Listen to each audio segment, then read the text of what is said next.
This interview is brought to you by the 21-Day Challenge. And if you're an entrepreneur or a high achiever, you're committed to getting to your next level, breaking through your plateau. Maybe you feel vaguely dissatisfied. Something's not quite right. You're not quite hitting the momentum, the stride, the greatest possible selfness, the aliveness that you know you're capable of, or you just know that there's another gear that you can tap into. 21-Day Challenge might be the perfect thing for you to reignite your self-belief, your passion, your purpose, your clarity, so that you can succeed like never before. What will happen is over 21 days, you will dial in your daily habits. You'll have daily check-ins and accountability checkpoints to make sure that you're on track rather than falling off track. You'll have weekly deep dive calls to make sure that you are empowered. You know the blind spots, the self-sabotage, and limiting beliefs that have stopped you from in the past from succeeding, and you're able to deal with those, handle those, get those uncovered, and move forward. And at the end of your 21 days, you are accomplishing your goal. Number one goal, whatever that is, 21 days, we go at it intense and give you a whole new standard, a whole new sense of yourself and your greatest possible self. This is not for everyone. It is very intense, and if you're ready for that level of intensity and breakthrough to your greatest possible self, send me a message, let me know you're interested, and I'll get you over an intake form and see if it is a good fit for you. Sound good? Very good. Awesome, and thank you so much in advance if you are that person who's ready to take your life to the next level. I acknowledge you, and it's game time. Game time and go time. Let's go. And this week's iTunes review of the week is left by the one, the only, Unlimited Beliefs. And Unlimited Beliefs said, helpful, usable content. Really like this show. The content is so helpful because it's told through the story of the guest, which is relatable. And it's easy to plug in and use, as well as inspiring along the way. Tune in. Awesome. Unlimited Beliefs, thank you so much for sharing that. And if you are going to give us a review, you want to give us feedback, please, we always appreciate it, and I read all the feedback that we get. You can go to beergps.com/iTunes and let us know there, or you can search Becoming Your Greatest Possible Self on iTunes and find it like that, or search Becoming Your Greatest Possible Self on Facebook and send us a review there. Thank you in advance for doing that. We appreciate you. And the next portion is the awesome introduction of the woman of the hour, Ann Gordon, and I met this woman. I saw her most recently at the Your Authority Blueprint Live event, and she is just amazing, full of life, full of wisdom, and just this unique perspective about dolphins and whales and hosting retreats so that we can get the wisdom from these animals. And I knew I had to have her on the show, Becoming Your Greatest Possible Self. So she's here. She's going to rock it, and let's read her intro and then bring her on. Anne grew up in the Pacific Northwest and boating with her family and observing orca whales. She studied biology in the indigenous tribe who still live in traditional villages deep in the rainforest of Panama, and pioneered the whale watching industry of Panama. And created whale and dolphin wisdom retreats to help others learn wisdom from, and connect deeply with dolphins, whales, nature, and themselves. And you are an incredible human being. Are you ready to rock this? I am so ready. She is so ready. Awesome. You are now live on Becoming Your Greatest Possible Self. Thank you for taking time out of your schedule to be here with us to share. We appreciate you. Thank you so much. I appreciate the opportunity, and it's always fun to be in your energy because you're just always so inspiring. Thank you. Thank you so much, Ann. I appreciate you saying that. Let's dive right into the theme of the day, which today is recalibration. So, Ann, how does this concept of recalibration show up in your life and your world? What does it mean to you, recalibration? Recalibration, I think, is something we're always doing as learning beings. We start out as toddlers, we have a view of the life, and as we grow and we learn and as we experience more life, we're constantly readjusting, recalibrating what our idea of life is. You know, we graduate from high school and we think we've got it all, we know it all, we're on top of the world, and then you get out into the world or university and it's like, wait a minute, I didn't know what I was talking about. I need to recalibrate. So it's a constant, I think, to be a good human being And I think probably everybody who's listening to your show wants to improve their lives. And to do that, we have to look inside and say, okay, what's not working? Why isn't it working? I need to readjust. Wow. And it's like Einstein says, we can't solve the problem from the same way of thinking that created the problem. So the only way to find the solution is to recalibrate, to readjust, and to look at everything from a completely different perspective. Yeah, what I love about you, Ann, is your perspective is completely different. You know, like me with my 12-hour marathon, it's like, wow, Chris, like that's pretty intense. And you with whales and dolphins and getting the wisdom from there, that is so different. Yet, I think at the core of it, it's going back to basics. It's going back to nature, back to where we came from. So I know we're going to be diving into all the wisdom that we can get from these incredible creatures. Before we get there, though, just tell us a little bit more about the work that you do and how you do it in the world today. Yeah, as you read, I did grow up watching the orca whales, and not only was it joyful and amazing to spend so much time with them throughout my life, for me, the orcas were like having the presence of a loving, protective older brother, always there with me, watching over me. It just gave me not just joy to see them, but a sense of peace and comfort. And so as I went through my career in training animals for movies and TV, and then moving to Panama, and I'm in a country with 2 oceans, 50 miles apart. Wow. I'm thinking, okay, where are the whales and dolphins, and what species do we have, and how do I get out there to find them? Yeah. And I did a lot of research, and I couldn't find anything at all, which is really bizarre. And you know, there've got to be some species here. And so it took 2 years to figure it out that Panama is the only place in the entire world, up to Costa Rica, where you get humpback whales from the northern and the southern hemisphere come to breed and give birth. Wow. So during our peak season, when we get all our Antarctic whales, we have over 2,000 whales border to border in the country. And we have, when I started pioneering, when I pioneered the whale watching industry, why? Because pioneering an industry in a Latin American country that thinks whales are dangerous fish, it was not easy. But it was my love and my passion for wanting to spend time on the water, like I did with my family, enjoy boating, observing the whales. And so that's a way for me to get out there and might as well take people and share what I know with them. And then, of course, as my deepest love is the spiritual aspect and what we can learn from them. Now, I'm also a trained biologist, so I'm a good observer with all my years of animal training. I love to just watch. I never get tired of watching the dolphins and whales because it's always something different and unique and intriguing, and it gets my mind going.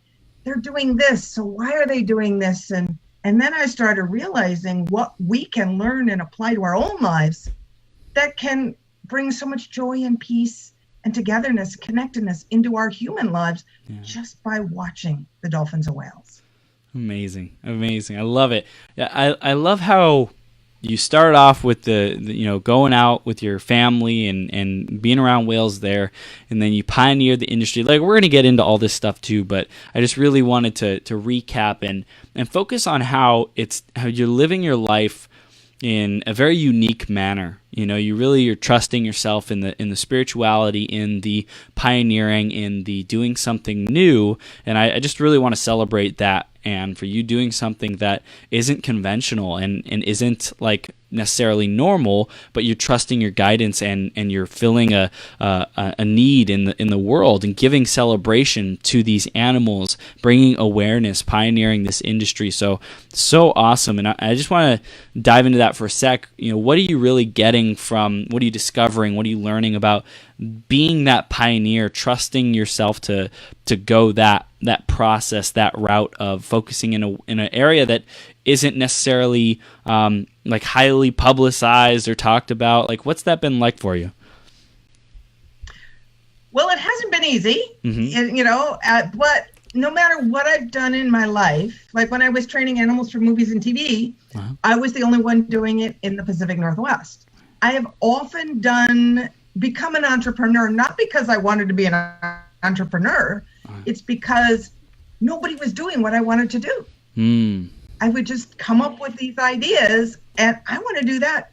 Who can I work for? Well, that doesn't exist. Okay, then I guess I'd have to do it. Because like you mentioned, I follow my heart, I follow my gut, I follow my instinct. And clearly I'm someone who could never just sit behind a desk and do that kind of a 9-to-5 job. Right. I have to follow my heart and live my passion. And it's the only way I know how to be. Now, has it been easy? No. Has I had some real downs? Yes. Do I have any regrets? Zero. I've had amazing adventures, amazing opportunities, and the times where, I'm scraping pennies together to eat or, things are tough. And trying to put Panama on the World Whale Watching map has not been easy. Yet, I'm very persistent, clearly, otherwise I would have given up a long time ago. But the joy I see and the transformation that I have witnessed just by bringing people, I don't need to be the coach. I don't need to be the teacher. All I need to do is just set the stage, make it a safe, sacred space, invite people in, and the dolphins and whales, they work the magic. Wow. Incredible, and so juicy. And we'll get into this even more. What is that magic? What is the wisdom that they're sharing? And what are you learning? Before that, though, let's go back into the journey about how we got to where we are today. Because I'm sure let's dive into. You started training these animals, right? You started off training. What was that like? What were some of the challenges in that phase of your life? Well, it was interesting. It was actually, I started as a zookeeper in Seattle, the zoo there. Yeah. I was the first woman to work in the carnivore unit, mainly because the bear doors were these big, heavy metal guillotine doors, and you had to be strong enough to counterbalance them. So I learned how to use my whole body weight to do so. And then, so again, I kind of have this pioneering flair to me, whether I knew it or not. And then I worked at a company in California briefly to train animals to teach people how to train wild animals.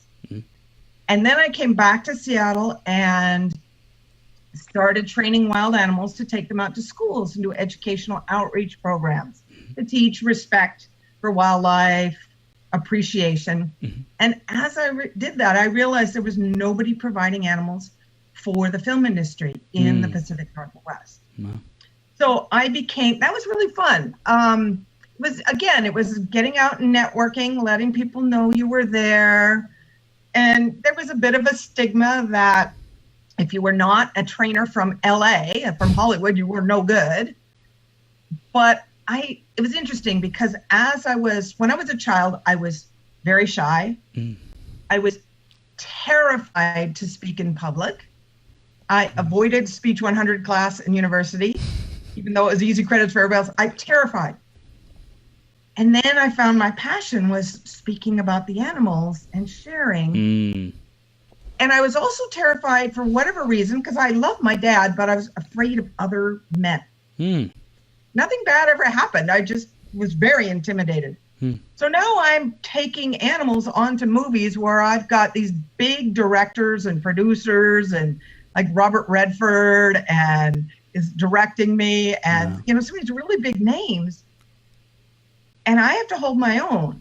And what I found was that, again, I would use my observation skills. I'd get on a film set, and I would watch. I would watch who spoke to who got along with who. And so by the time it was time for me to work with my animal, I had it figured out. How to play the game and how people treated the director and how people treated the actor. And so I already had the deal going. And so I would very nice and I learned how to never say the word no to a director, but word it in many different ways so that I could get it so that he would think he was changing his mind, only it was my idea. Wow. Not that I was manipulating him into doing what I wanted. It was just they like to change their mind and say, okay, you train the animal for this, but we want him to do that instead. And I was like, my mind, crap, dog doesn't know that. What am I going to do? and so instead I said, you're trying to get this feel. How about this? Have you ever thought, and not trying to tell him what to do. And he'd go, oh yeah, let's try that. That's I awesome. even had Robert Redford tell me, no, we're not going to do that. But while they were setting up the scene, I started practicing it the way I thought would be best for the scene. And when it came time to actually film it, I went up to him and I said, so how do you want me to do this? He says, he had seen what I was doing. And he said, let's try it your way. Wow. Because he knew I was looking for the best shot for the film. Yeah, for everyone, and to make it rock. Wow. Right. So you started learning how to interact with people more effectively, and get everyone to work together, studying people, watching, understanding, so that everyone can win. Right, exactly. And it's all about, I love working on film because it's a team. And I loved playing sports because it was a team. I love working as a team effort for the common good for all, which is what dolphins are all about, living in a pod, in a family, working for the greatest good without giving up, without losing your individuality or uniqueness. Wow. Beautiful, beautiful. So let's start diving into that whale and dolphin wisdom, and whichever one you want to start with, and if you want to do an overview and then dive deeper into the concepts, let's figure out what can we learn, how can we evolve into our greatest possible self from the wisdom of whales and dolphins. Sure, we'll start with the dolphins because that's something that everybody can relate to a little easier, and then we'll work our way up to the big guys. Cool. So the dolphins, when you look at a dolphin, even if it's in when you're on a boat or you're at the beach and you see them, but even in a picture or a video, it's literally impossible not to smile. You instantly feel happy and feel joyful when you're in their presence. Wow. So they invoke that in us. And then the other thing that happens when you're in the presence of a dolphin or a whale is that it is literally impossible to think about the problem sitting on your desk back home, or the bills you got to pay, or the fight you had with your spouse, or the project at work you haven't finished yet. All of that is gone. And you are in the present moment, which is such a gift. And we humans are really bad about living in the present moment. We're always living tomorrow or yesterday. And when that happens, when I see people around dolphins, what happens is getting into the present moment and bringing that joy, people get into a really playful, childlike state. They'll sing, they'll laugh out loud, they'll be silly, they'll play with each other, which is something we adults don't do nearly enough. And we need to bring more play into our lives. Life is not meant to be so serious all the time.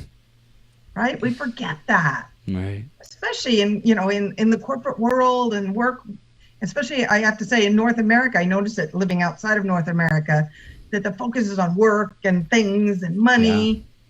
And so we forget that there's so much joy to be had in life, and the dolphins can bring that to us. Wow, that's amazing. So with these dolphins, they teach us how to be joyful. They teach us how to be, present in the moment, and just be able to raise that energy, raise that vibration instead of the materialistic focus. It really gets us back to the basics and nature. Right, and one of my favorite things about the dolphins is that they live in complete transparency. Now, how can that be? And so literally there are no secrets or lies in a dolphin community because they have what we know as sonar. Actually, sonar was patterned after what the dolphins have. And it's in their world, it's called echolocation. And they'll use sound in low light conditions to send out from their heads. It's right up here. They'll send out these clicks, and it will bounce off a fish or a rock or a coral reef, and it will come back, and they literally will see a picture in their mind what that sound, the shape of that sound. Now, not only can they see the form of a fish or each other with that echolocation, they can also see inside the body, much like an X-ray. So they can see in a prey, like a fish, they can see if there's a broken bone, if there's a disease, if there's a weakness. So as a predator to a prey, it's okay, that's the one that's going to be easier to catch. Right. But they can also do that on each other. Oh. So they can see if somebody in their pod, in their family, is weak or sick. And they can also tell pregnancy. Now, on a side note, if you've ever heard of like captive swim with dolphin programs, they usually say no pregnant women. It has nothing to do with safety. It's because even if you're not showing, the dolphins can see the fetus inside. Wow. And they ignore everybody else because they love the baby so much. Oh. That's crazy. And they've even actually diagnosed pregnancies in people who didn't know they were pregnant, because all the dolphin did was come and sonar and stay at their bellies. Wow. They went home, took a pregnancy test, and boom, sure enough. That's incredible. So with this ability to look inside themselves, you know, in their pod, how can we as human beings use that concept or use that to help ourselves? Well, think about it. If they not only see the physical state, so for example, if you are upset, if you are angry, if you are sad, you hold your body differently, right? Yeah. So the dolphins can sense those emotions in each other and in humans through their echolocation. So that's why I say there's no secrets or lies. So just imagine, as a human being, in our daily lives, what that would mean if we could live in a world where there was no such thing as a secret or lie. Now that's pretty scary to us, right? We all think that we have these deep, dark secrets that if we shared them with with our loved ones, they wouldn't love us anymore. But the dolphins give us this freedom and permission because they love us so much that it's okay. And that really, when we show more of ourselves and reveal and be more transparent, we'll actually bring people in because our walls are down. We're not shoving them away anymore. We're opening our hearts. That's juicy. So we can model them through this willingness to share ourselves and to allow ourselves to be seen and heard and felt. Whereas in the past, we thought it was more important to guard ourselves, to stay isolated, to push people away. Right. Yeah. I'll give you an example that happened to me recently, is that I was running a retreat in Bimini to swim with wild dolphins, which is an amazing thing to do. Ooh. And I had 21 people on the trip. It was the first time I'd had a retreat that large. So it was, and I was leading it myself. So it was, a bit of pressure, but still joyful about it. And 2 days before I was to meet my group, my mother suddenly. Wow. And nobody expected her to pass. And she was here in Panama, and I was already in the U.S. preparing for the retreat. And I got the news, and so it was really tough. So when I got to the retreat, it's like, okay, I have to put that aside and be on for my people and be model joy and all of this. And then the second day of the retreat was her funeral. Oh, man. And it was tough not to be there with the family. And because not only was she my mother-in-law, I used to say she was the best mother-in-law in the entire world. We had such a close friendship, and I love her so much. And so it was just, I can't even think of the way, it was just so awful not to be there. So I was fighting back tears as I was getting ready to get on the boat and lead my day, and how am I going to do this? And I got on the boat and I thought, you know what? I can't hide it. I have to be completely transparent with these people. And I have to show them what's going on, not to drag them down in any way, but to be authentic with them. And so as the boat's heading out, it's catamaran sailboat and everybody's sitting on the bow and I'm in front, and I got to share, guys. And I explained what was going on and tears streaming down my face. And then I said, I'm going to model what the dolphins do. And that is, joy is a lasting state. Happiness is a fleeting, momentary state. And I'm going to model that I can be in joy and feel sad at the same time. And I'm just going to share that, you know, what she meant to me, and that this day we're going to honor her and her beautiful presence in my life. And what was amazing is it took the whole group into this really deep state of connection. And two of the people came up to me also crying with unresolved sadness and grief over recent losses in their life. Wow. Gave them permission. And then the amazing part was, later that day was the best dolphin encounter we had the entire trip. We had dolphins everywhere around us, and they stayed with us, and they made a point of going to each and every person in the group, even the ones who weren't very good swimmers, they connected with. And I kind of stood back, you know, was hanging back, not standing, I was swimming, hanging back and letting everybody in my group have their experience. And I was still feeling somber, of course, yet happy and joyful that my group was getting this amazing experience. And then one dolphin came to me, and she swam this really tight circle right around, like a foot away from my face, around me. And so I started spinning to keep eye contact with her.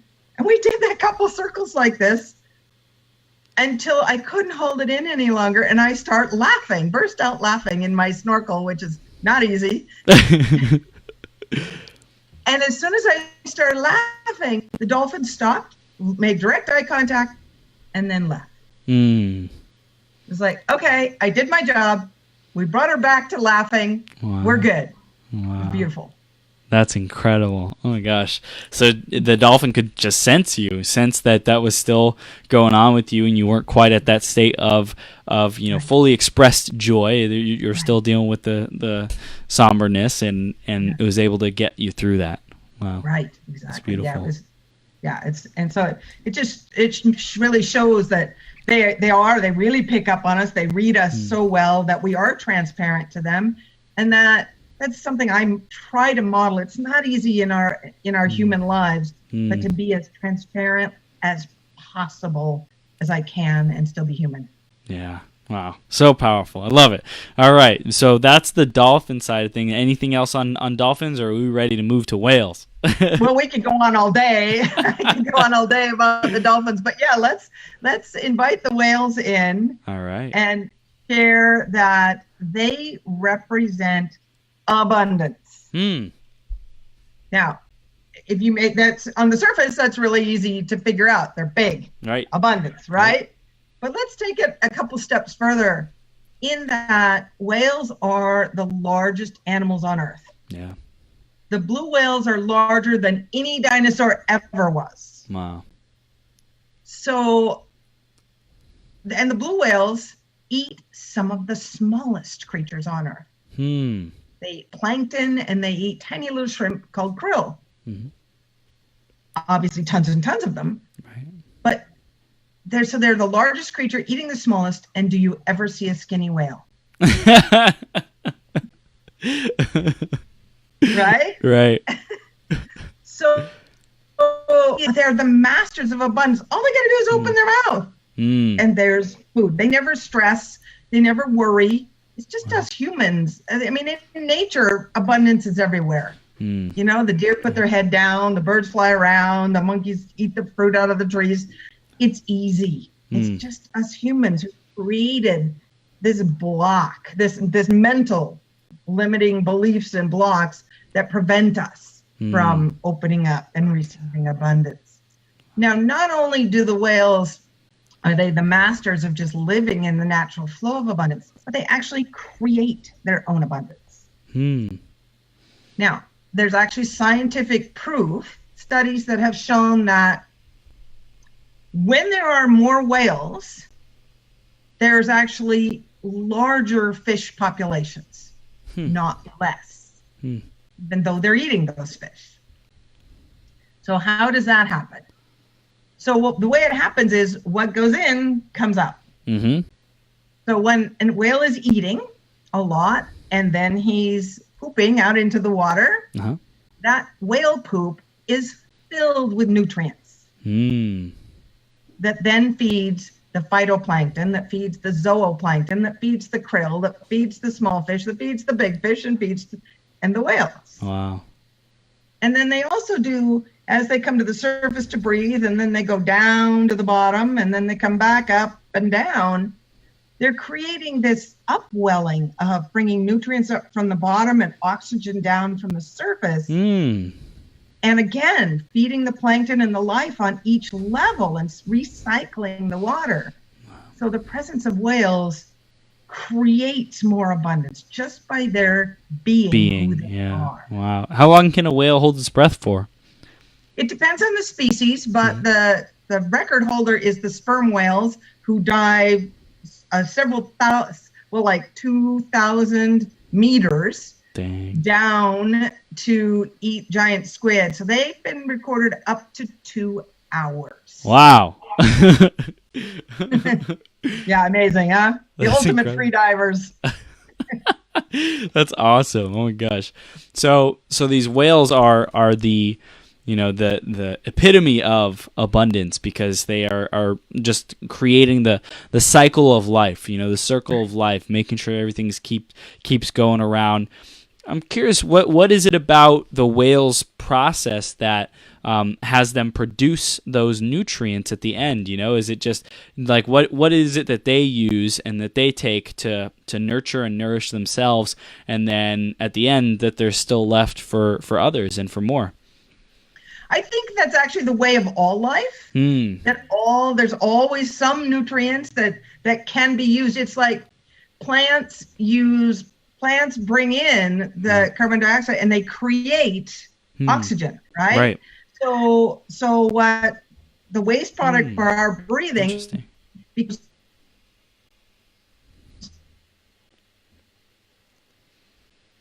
and animals are defecating, that what is not necessary for them, waste products for them, can be utilized by the phytoplankton, which is the plant version of plankton. Yeah. And then the phytoplankton then become food for the zooplankton, which is the animal version of plankton. And then it just works up the ladder. Wow, that's beautiful. I love the nature. You know, that what other lessons have you learned from nature? Just, you know, observing it. Yeah, I think, well, one of my favorite things about another whale thing is the gray whales. And the gray whales represent forgiveness. Because they lagoons in Baja, Mexico. There's 3 main lagoons they come to every year to breed and give birth. Now, in those lagoons, back at the turn of the 19th century and the turn of the 20th century as well, there were whalers in those bays and almost literally wiped them off the map. Just hunted them to the brink of extinction. And the gray whales, most whale and dolphin species, when they're hunted, do not fight back. Moby Dick was a really rare isolated case.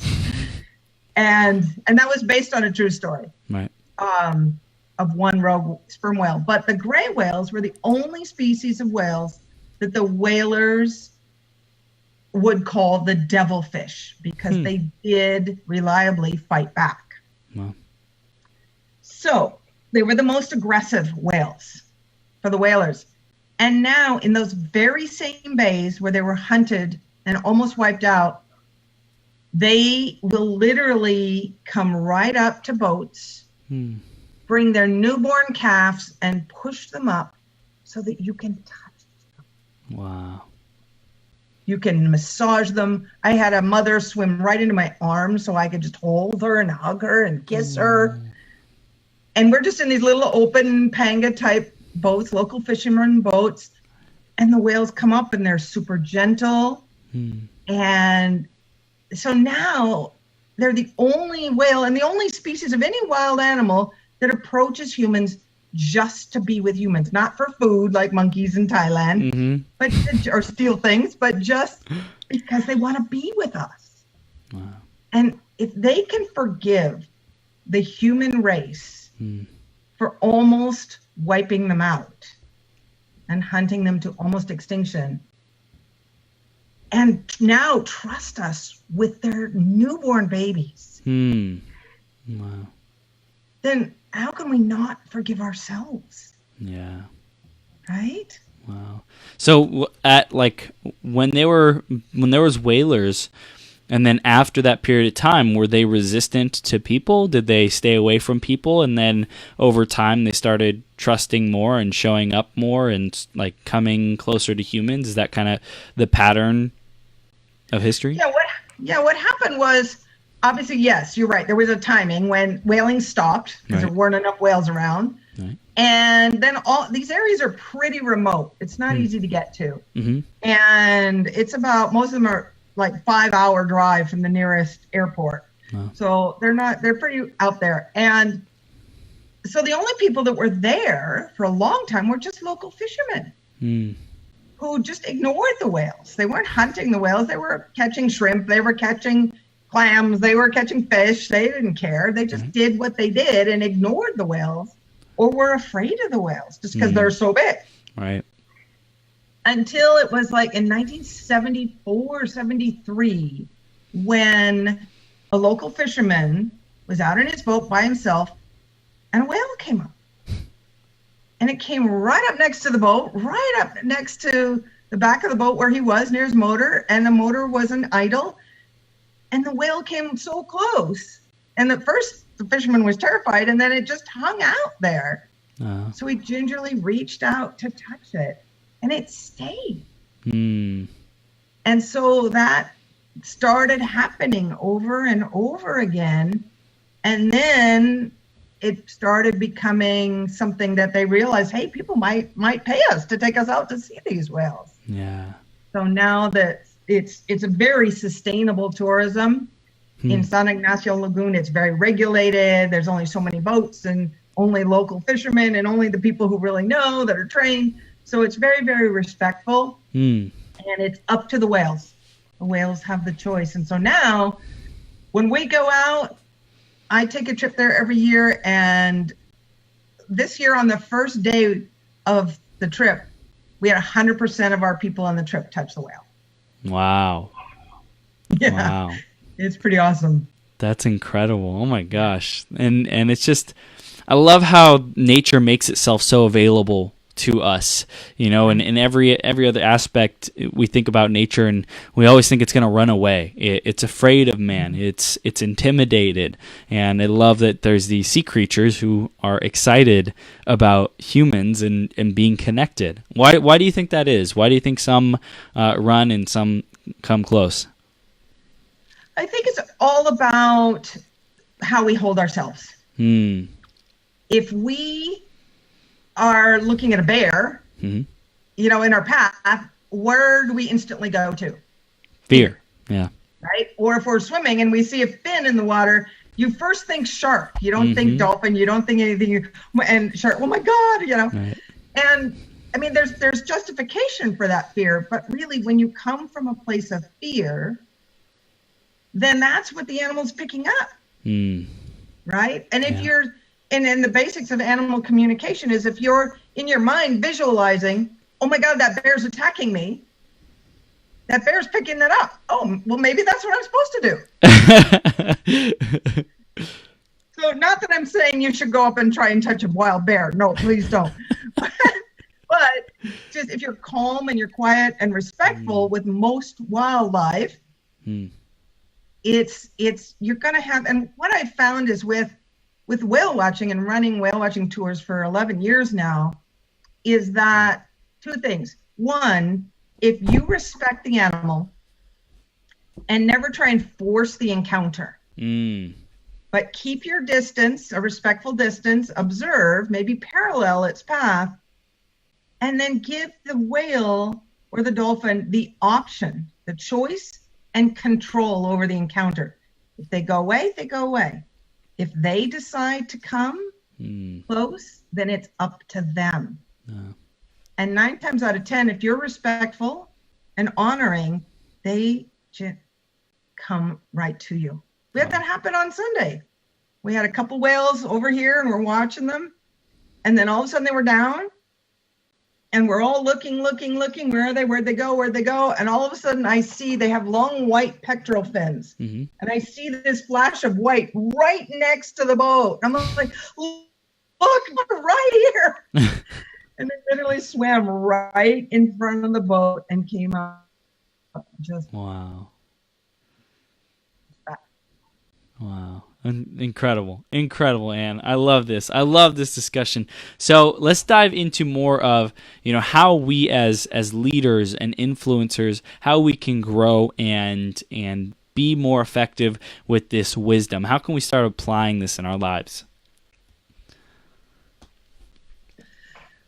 Well, one of the ways is just get out and observe nature, see what we can learn from them, and invite nature in to teach us. If you ask a dolphin or a butterfly or, ask for a sign, a lot of times something will come up. If you're like, okay, butterflies, I need a sign. Am I doing the right thing? Quit my job, start my new business, whatever. And that afternoon, a butterfly comes and lands on your knee. Right? Yep. So nature will respond to us, and oftentimes it's trying to give us signs, and we're just too busy in our, tunnel vision to pay attention. Wow. So just open your eyes and your senses to nature and just slow down. Just get out in nature. And some of my best ideas and realizations and insights, aha moments have been just going for a walk by myself out in nature. Yeah. Right? Yeah, and it's that easy too, because just going for a walk, finding time to do it, going and doing your journaling, doing your calls in nature, it's so simple to do it, yet so many people think it's not an option, it's not a priority, they don't have access, excuses, blah, blah, blah, blah, blah, but it's so important to get back to that place of groundedness, to disconnect from the technology and the constant go, and just relax and breathe and get back to those basics. Right. And as the dolphins say to us, they're always saying, play more. If we get out and play, when you play like you did when you were a little kid. Not just, play an adult game. Get out and roll on the floor and tickle and laugh. And if you don't have anybody to play with, go find some little kids. Yeah. Go volunteer at a nursery school. Go to the local animal shelter and play with the puppies and the kittens, right? There's always somebody to play with in the world. And when you get into that, again, it brings you into that present moment. And when you get into that present moment, all that clutter that's in our mind, that monkey mind, just goes away. And afterwards, it's like you're completely refreshed and your mind is open. And that's when outside the box ideas can come in. That's when solutions can pop in. Wow, it's beautiful. So it's allowing ourselves to be open to the inspiration of life, which is so important. I'm curious, what do you think the legacy is that you're building in Panama? You know, you're building this whale watching, dolphin, nature, connecting with nature. What do you see as the legacy that you're committed to leaving in that area, and the impact that you want to make? Well, I could boil my life purpose down to one word. Respect. And that's what I'm hoping to leave here in this country is a respect for nature. You know, not just the dolphins and whales, but the ocean, all of nature, because Panama is just this amazing wealth of nature. It actually has a huge biodiversity, larger than Costa Rica. And it's the meeting place. It's the bridge between South and Central and North America. And so we've got all this crossover of species. Wow. And there's like over 1,000 species of birds here, and we're the size of North Carolina. And in North America, there's Canada, USA combined, there's 900 species, and we're that big in comparison. Really? Wow. Yeah. I had no idea. Yeah. So Panama has this wealth of nature, but most people here is the center of the universe in Panama is Panama City. It's this big bustling city. It looks like little Dubai or little Miami. It's got these beautiful skyscrapers and this beautiful city line and waterfront, and people don't get out in nature much. They'll go to the beach, but it's to party and beer and music, and that's not nature. Right. It's a step in the right direction, but so for me, my idea, my goal, my legacy that I would like to leave is that it opens some minds, it opens some hearts to appreciating this amazing treasure that Panama has, and to respect all of nature and think about it a little more when it comes to, you know, using and pollution and being mindful of how we live our lives, because in many ways Panama is a really modern country, and in other ways it's a third world country, and it's about 50 years behind, you know, the North America as far as awareness of pollution and litter and all of that. They're waking up. It's becoming. It's starting, but it still has a ways to go, as we all do. But people are starting, and when we get out on the ocean and we see the dolphins and whales, and maybe we see some plastic floating on the ocean, and people start to put two and two together that, hey, this plastic isn't so good. So maybe we should throw it on the ground. Maybe we should put it where it needs to be. Wow, that's awesome. And I mean, not awesome that it happens, but awesome that people are waking up and growing towards it, and growing towards a better way. And I think that the whole world is gaining that wisdom of, well, we haven't been really treating our environment very well. Let's start taking some new steps, going in a new direction with that. With growing your business and you know, leading these retreats, what is your focus on personal development, and what kind of things are you studying to be able to grow the business and to have your message reach more people and make a bigger impact? Yeah, one of the ways is just like what we're doing now, is sharing the wisdom anywhere I can, and speaking and on podcasts and letting people know. And that's the beauty of our technology today, is I can be sitting in my little house in Panama with just this morning there was toucans chirping all around me and in the sloths in the trees, and we can be talking to the world right here. From that's what's incredible. So I don't have to be traveling all the time to be making presentations. So just as many opportunities as I can to share the beauty of Panama and the transformation that can happen.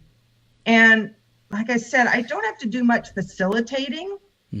It's just creating the space and letting people walk in. And I'd like to share just this amazing transformation. I've had this happen twice, where I had a woman on a retreat, and she wasn't even that interested in the whale. She actually won the retreat in an auction for a charity. But she came, and she shared with me before that her adult son had died in the previous year. And, you know, I can only imagine what that's like and how awful that is. And of course, she was still grieving and had not given herself permission to feel happy again. Mm.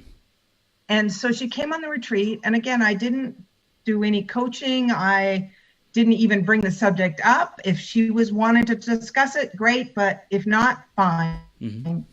And just had a great time with the dolphins and whales. And on the last day, she came up to me and she was smiling ear. And she gave me this huge hug. And she said, Anne, thank you.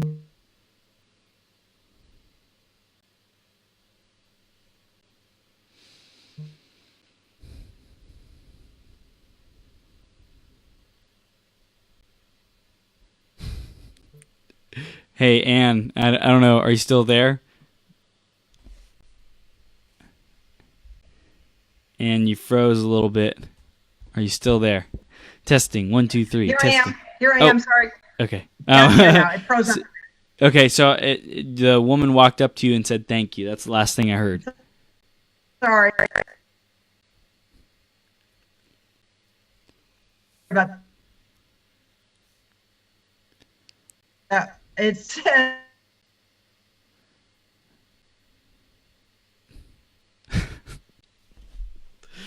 almost there. We got this. We got this. We're gonna make this technology is gonna work. It's aligning. You. I Boom. now have. Okay, so you're back. Did you get that? You know, we didn't hear it. So the woman walked up and said thank you, and then what?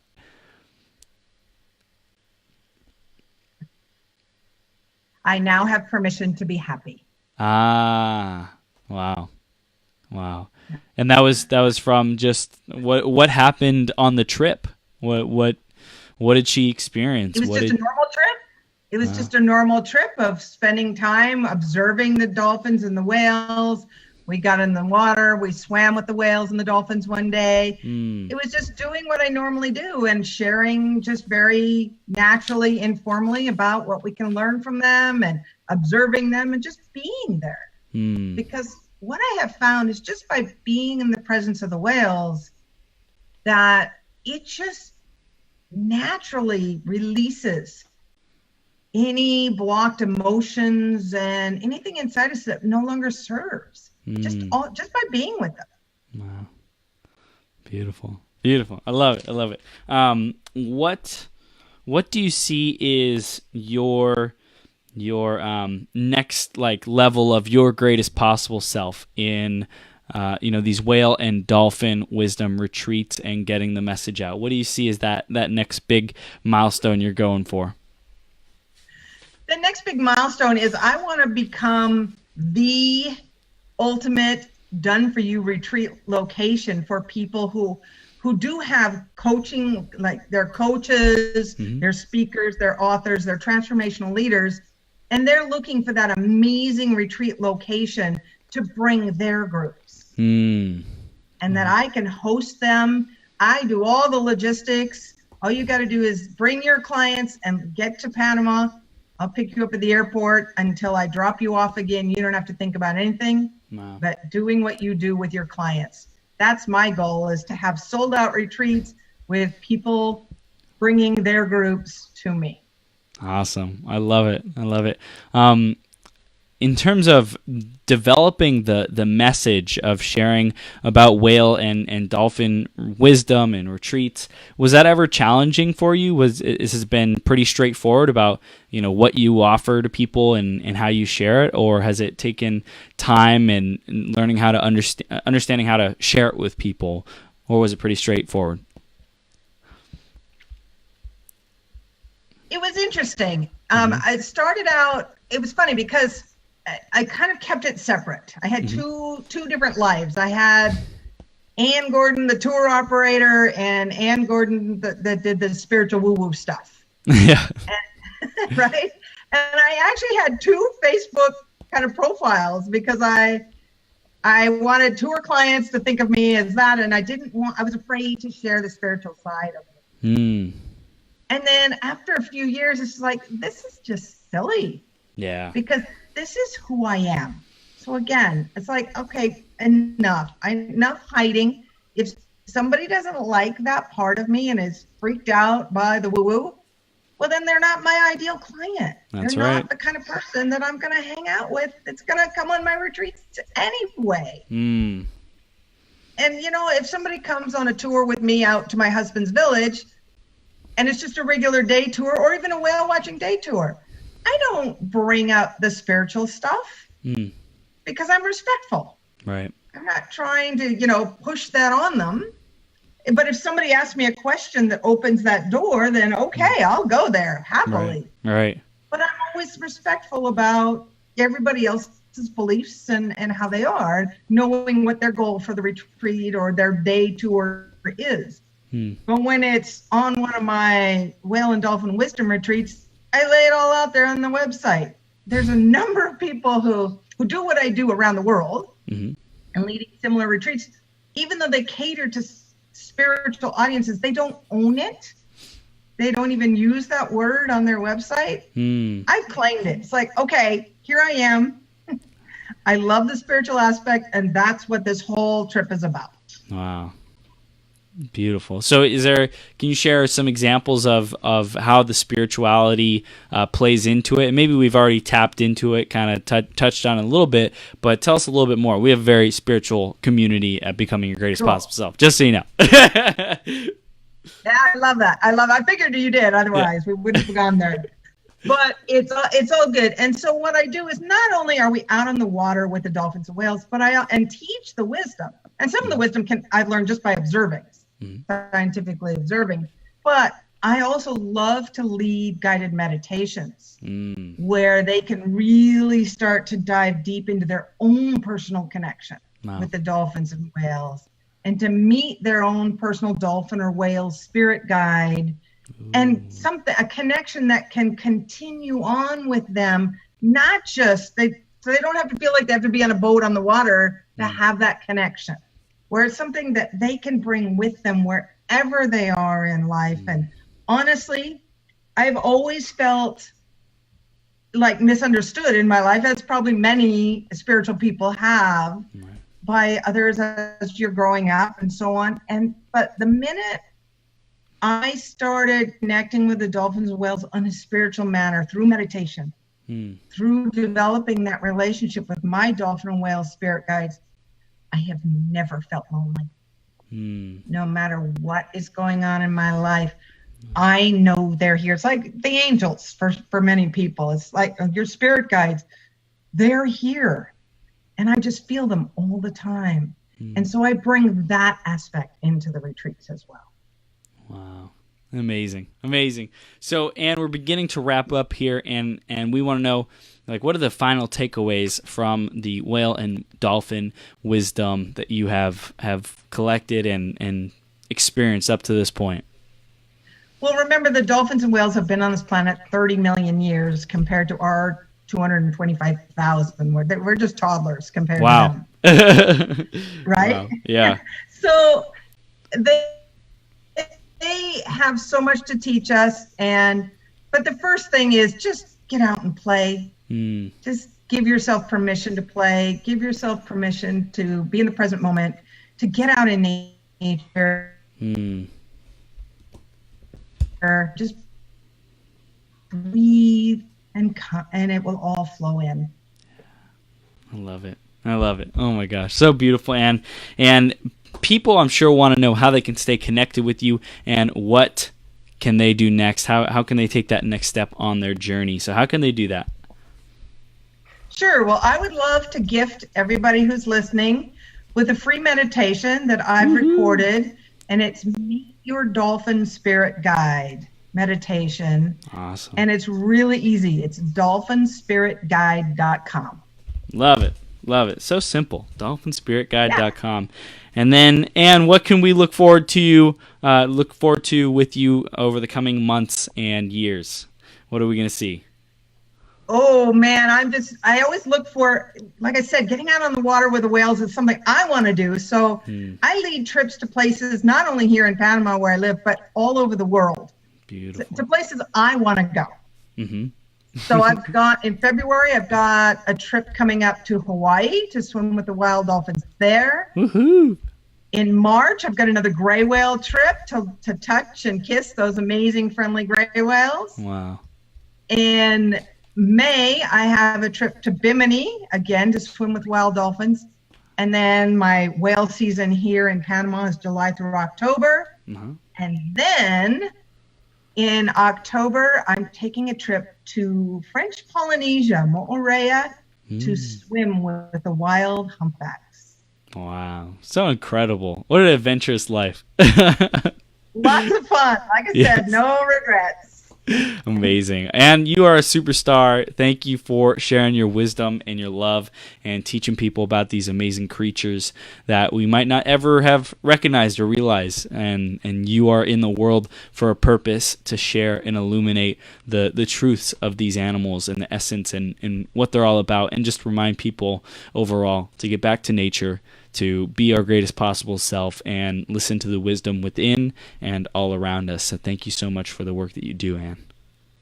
Thank you. It's been a real pleasure and an honor and a joy to share. Thank you. Thank you, Ann. So have the best day ever, the best week ever. Keep shining. Keep swimming with those dolphins and whales, and I'm sure anyone who is interested will definitely be in contact with you, because what you do is very, very unique and such a gift to the world. So Ann, have the best day ever, and we'll see you soon, okay?